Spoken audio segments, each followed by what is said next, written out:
welcome to this special edition on MaxChem EU YouTube channel. My name is Gokan Canantarikil, the President of the Mexico-European Union Chamber of Commerce. And today I have the great pleasure of welcoming a highly respected guest with deep roots in mining sector. Welcome, Gaston. Pleasure to be here. Gaston has over 5 decades of international experience in mining development, smelting, refining, sales and marketing, strategic project financing, and offtake financing. As we all know, access to critical raw materials has become one of the key geopolitical and industrial topics of our time. In this context, the European Union's Critical Raw Materials Act, adopted in 2024, opens new pathways for strategic collaboration, especially with countries like Mexico that are rich in mineral resources. Today we will be discussing how Europe can work more closely with Mexico in the raw material space, the practical challenges and opportunities in mineral supply chains, and how companies, governments, and investors on both sides can build long-term sustainable partnerships. Gaston, thank you very much for joining us. Let's dive in. So I start with my first question. Why EU is now giving high priority to critical minerals? What has changed in recent years? And what is your take on EU's Critical Mineral Act? Okay. First of all,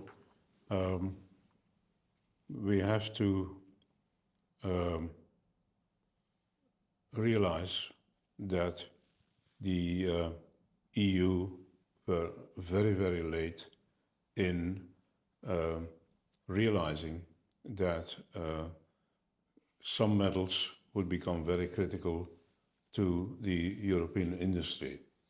And in that, over the last 20, 30 years, China was able to corner most of these metals and become very, very dominant. Some of those metals, for 90%, they have the virtual monopoly on the supply. And this will be is a problem and will become a problem even more so in the future. Hence the reason for that decision, and go after those metals rather late. It is important to the extent that we are short of these metals in Europe, and we have to speed up the possibility of acquiring them as soon as possible. One of the problems is that it is cheaper to buy these metals from China rather than go after them ourselves. I mean Europe. The Critical Raw Materials Act is in place.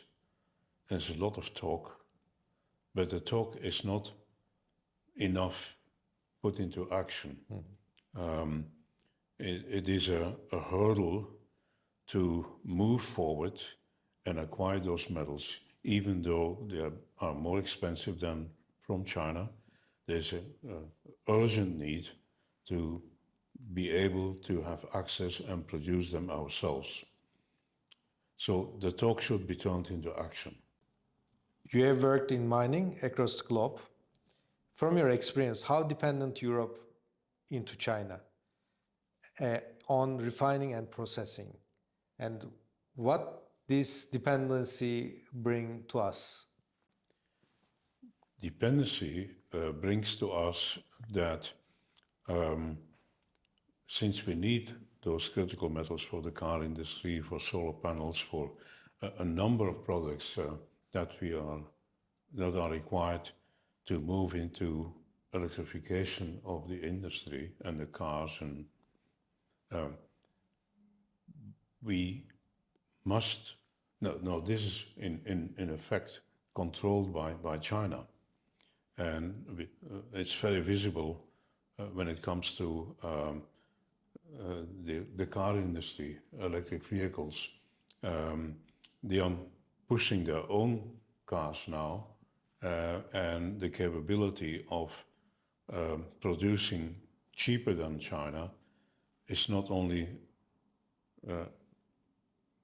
challenged by the cost of labor, but more so by the number of critical metals, like to produce chips and lots of other things that we require. Same with solar panels. Virtually all of them are coming from China because we're lacking the critical metals. So, Gaston, why is China capable of refining those metals better than Europe? So, what is stopping Europe to refine those metals too? Is it because the resources is already located in China, or it's about some other reasons? China had a long-term plan whereby they were able to secure these critical minerals were all over the globe and bring them to China and refine them, whereas Europe was not acting and did not see the necessity to do that. How do you see Mexico's role on this critical minerals and all minerals game, Gaston? Okay, Mexico is an important producer of, first of all, I think the largest producer of silver, which is a critical metal. It's not being realized enough, I think. But other than that, they are a major producer of copper, lead, zinc, in the form of concentrates. And these concentrates sometimes come with precious metals like gold and silver, but also they contain small quantities of critical metals, other critical metals, like antimony, which is considered to be a penalty in a lead concentrate, for instance, or in a copper concentrate. Whereas when the percentage of antimony is high enough, then it becomes a payable metal, and it satisfies to some degree the requirement. There's a shortage of antimony, for instance. This is just one example. I'd like to expand. About 30 years ago, I had the global agency for rare earth metals from a Chinese producer. 35 years later, they have almost the exclusivity to supply these metals. Whereas 35 years ago, they were a small producer and there were just a few customers and not really relying on them. Now we are forced to rely on them. Mexico already exports a lot of concentrates to Europe. As you said, antimony is coming in lead and zinc concentrates. Is the refineries in Europe are really capable of extracting antimony out of these concentrates? Or how efficient are the plants? Can you please explain this a little bit? Okay. Typically, smelters rely on a number of sources for feed, for concentrate. And they spread out the risk over Zambia, the Congo, certainly Chile, when it comes to copper, Peru, and very important Mexico. These concentrates, they have a certain quality, a certain standard for them to be able to treat that in their smelters in Europe. The byproducts, like antimony, is just one example, antimony, often are a penalty. So they are able to extract it. Obviously, they must take it out, and it ends up in the form of a slag or in another type of residue, which had no value in the past, possibly, and has a much higher value today. And antimony is one example. Can we say that antimony was a penalty in the past, but right now a premium? It does not carry a premium yet. It still carries a penalty because it is a cost to take it out, and it's a matter of balance between cost and revenue. Benefit, right? To answer your question, whether the smelters are able to take it out, the answer is yes. They take it out. It's a must because they want to produce a clean copper, a clean lead, zinc product. So these byproducts or penalties end up in a residue, and they are capable of treating that residue to recover the pay metals when they are payable, when they carry a revenue, a positive revenue. And there are specialty companies like Umicore in Belgium. They treat a lot of these residues, and they are capable of extracting gallium, germanium, which carry a very high revenue. And they almost have the exclusivity. There are a few others. One is in Australia, but suffering from financial problems and also local problems with labor and financing. So they somehow have a certain exclusivity. Other metals they take out are gold, silver, platinum group metals like platinum, palladium, rhodium. What I can see now is like on gold as a pay metal in a copper concentrate or a zinc concentrate or lead concentrate had a cutoff of 2 grams. The concentrate had to carry at least 1 or 2 grams of gold to be payable. Otherwise, they will call it a minimum deduction and take that. They refine it, they recover it, and they recover it in the high 90s, but they wouldn't pay for it. Now, with the price of gold at 3,800 and silver over 45 cents, dollars per pound, Ounce. per ounce, yes, thank you for the correction, per ounce. The metal gain they take through those minimum deductions are becoming too high.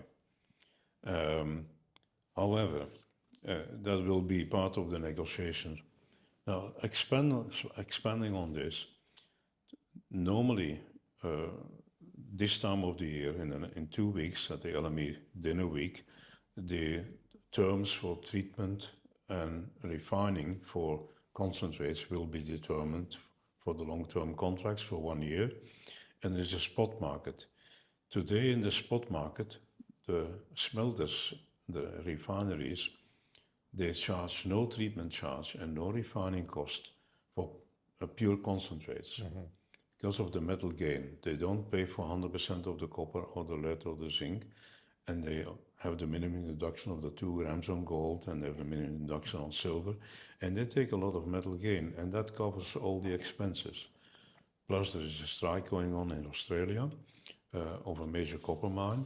That means that there is some sort of tightness, and at the smelters they want to carry on producing. They cannot stop their furnace and not feed them because they have to stay hot, they have to continue.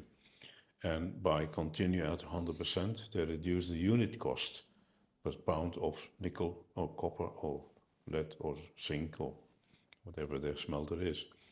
So they are very eager to get a concentrate, and they do this now almost free of charge. And the metal gain is covering their expenses to smelt and refine. So this explains very well the growing interest in all tailing dams, and this is what we see in Mexico too.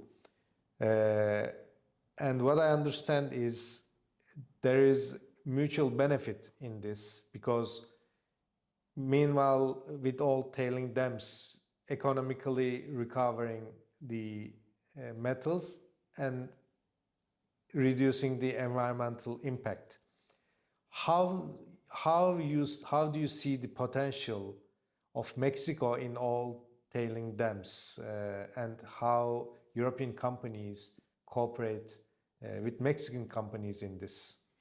You're raising a very interesting point here. You're right. There are there's a large tonnage of old tailings. Tailings meaning, when it comes to copper, for instance, there was a cutoff of a certain percentage of copper that was not turned into a concentrate. Reason being, they did not have the technology. Another example is gold. Gold out of a mine would have to carry at least 1 or 2 grams of gold to move that into a concentrate. Nowadays, with modern technology, just imagine 1 ton of ore, of tailings, when it contains 0.25 grams, a quarter of a gram, they are able to recover 83-87% of that gold in that 1 ton. So you're looking at a value of $150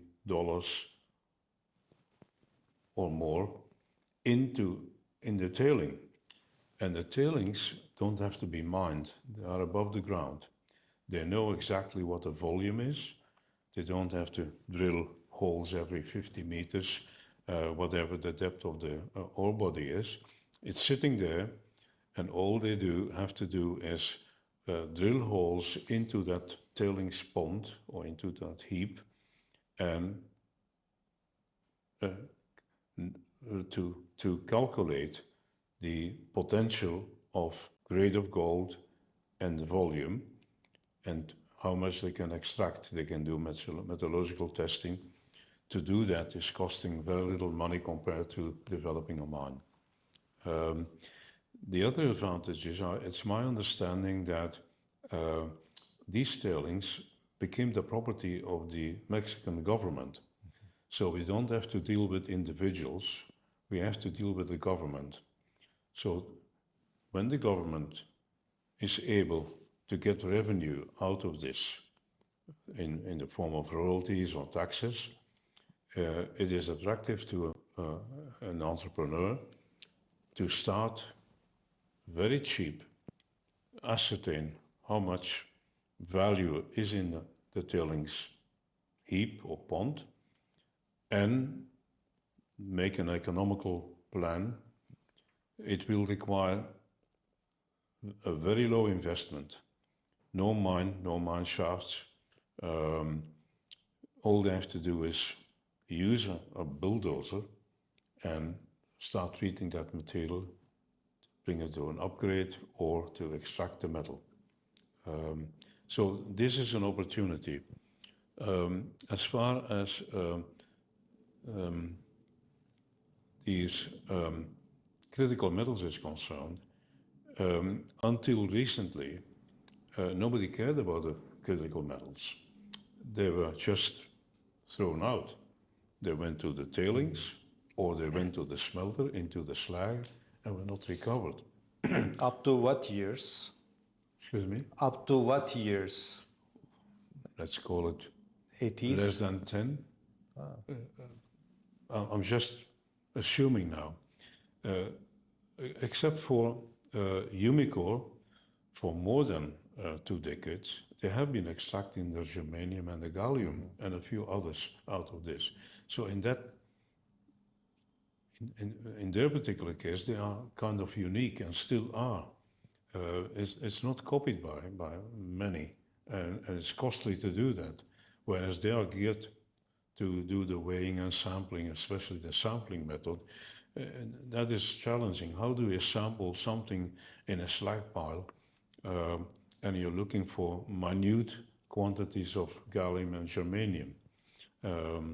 These had to be extracted. Other metals like selenium and tellurium or others that were discarded unless they were carrying some precious metals, and then there was a penalty on the copper and there was a penalty on the nickel.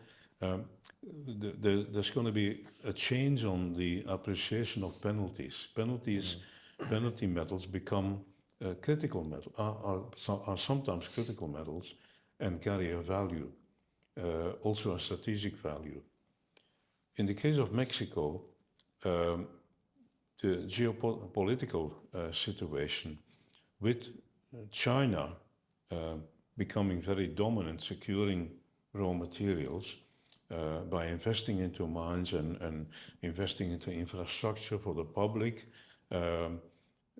often leaving a bad reputation behind because when the mine was depleted or it was no longer economical, they had, not always, but they had often the reputation of leaving the rubbish behind and the cleanup and environmental problem behind.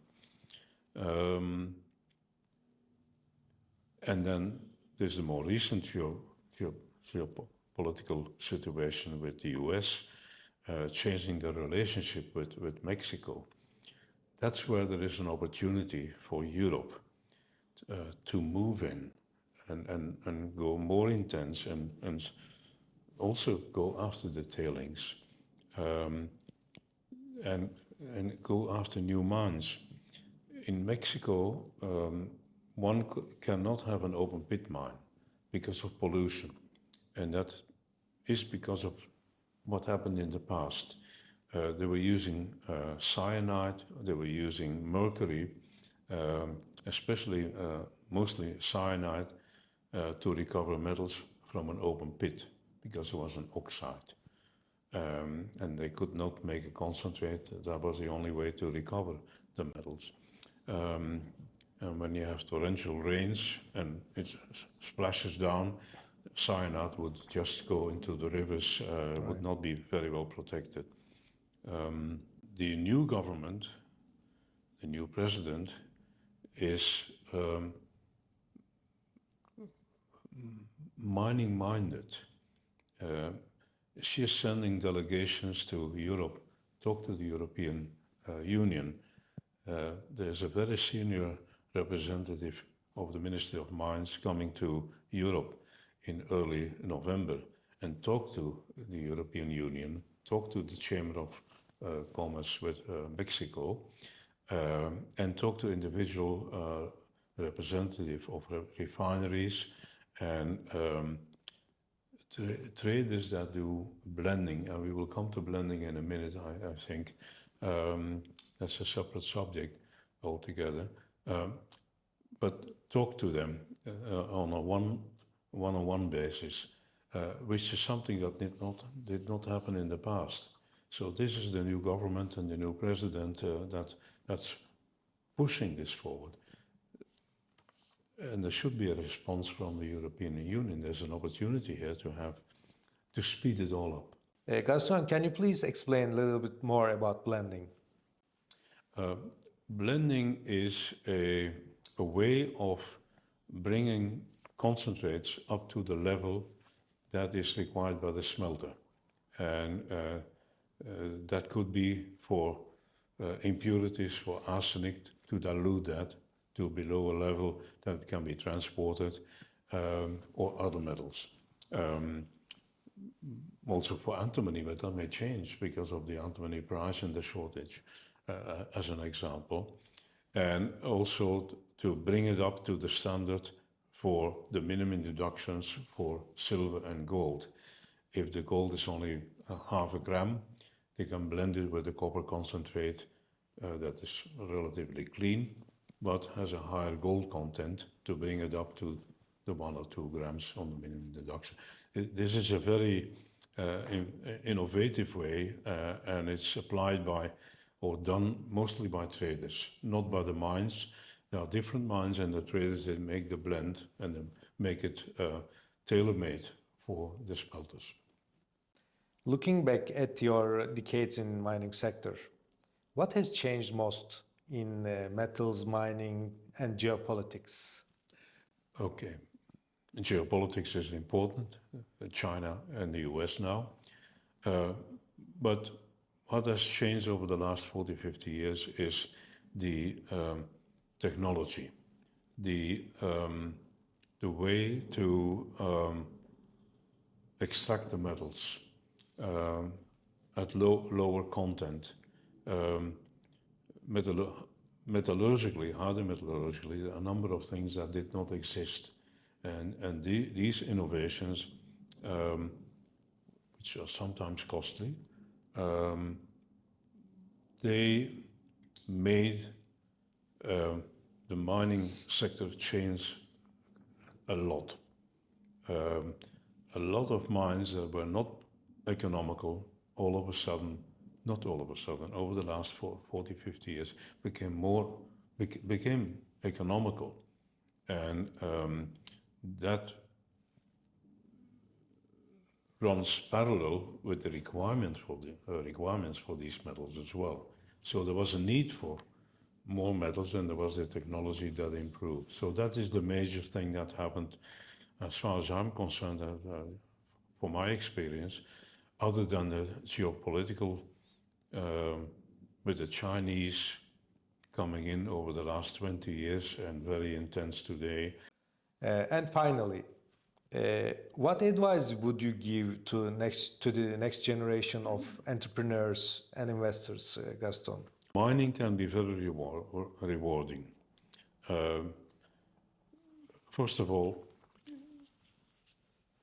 food we need every day, and metals we need every day. The hype on today on AI, that's a hype, and there's a lot of money to be made and to be lost. When it comes to mining, you're in there for the long term. Developing a mine from the first hole in the ground to production runs between 8 and 12 years, and there's a lot of capital required. And during those 8 to 12 years, you have your ups and downs. You have your discovery, and then the share price is probably quite good and may increase. But then it slows down because you have to ascertain your reserves. And that's a lot of drilling, and it requires a lot of capital. And that's a less attractive period. Then it comes to developing the project towards construction. And often you see the share price go up. And then it comes to going into production. You may have another hype, and then you have possibly teething problems, and the share price goes down. And then it becomes stable and becomes a producer. And in between those two times, from year 0 to year 8 to 10, the graph will go up and down. So to invest smart into that, and it's like your daily food, your daily bread, you will need the metals eventually. And that will continue. AI will continue, but it will be in a different form. 5 years from now, it will be a different thing altogether. Mining will continue to be the same. And the trick is to be selective, obviously, but it is an industry that deserves investment, needs investment, and can be very rewarding. Thank you, Gaston, for sharing your views with us. Thanks for your time and being with us. My pleasure. Happy Thank to you. be here. Thank you. Today we discussed with Gaston metals, mining, and Mexico's role on Europe's future. Thanks for being with us. See you on our future videos.